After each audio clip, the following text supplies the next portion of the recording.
अस्सलाम वालेकुम रहमतुल्लाहि व बरकातुहू। व्हाट्सएप ग्रुप नंबर 1 में क़ारी उमर सानी साहिब ने सवाल किया है कि एक बंदे का ट्रैवल एजेंसी का कारोबार है, वो लोगों को हज उम्रे पे भेजता है। दूसरा शख्स है, वो उसे पैसे देना चाहता है 50 लाख 1 करोड़ रुपए।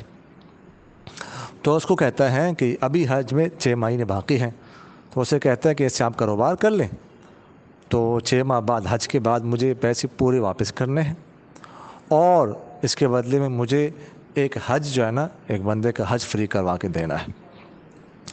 जबकि इनका जो प्रॉफिट मुनाफा बनता है वो 20 लाख वगैरह इसके लगभग है। तो क्या ये ऐसा मामला जायज़? देखिएगा, ये मामला जायज़ नहीं है, ये नाजायज़। ये कारोबार में उसके साथ शरीक हो रहे, उसको पैसे दे रहे हैं, शिरकत कर ली या मुजारबत कर ले, ये रब्बुल माल बन जाए और जो ट्रैवल एजेंसी वाला है वो सारे पंच है। ठीक है, तो जो प्रॉफिट आ जाए, मुनाफा आ जाए, तो वो उसका कोई फ़ीसद तय कर ले कि 50% आपका 50% मेरा, 20 लाख आ गया, 10 लाख आपका 10 लाख मेरा, या 60-40 या 70-30 वगैरह जो भी तय कर ले, इस तरह कर सकते हैं। और अगर नुकसान हो जाए तो जिसने पैसे दिए हैं उसका नुकसान समझा जाएगा, और जो ट्रैवल एजेंसी वाला ये चूँकि मुजारिब है उसकी मेहनत ज़ाया हो जाएगी।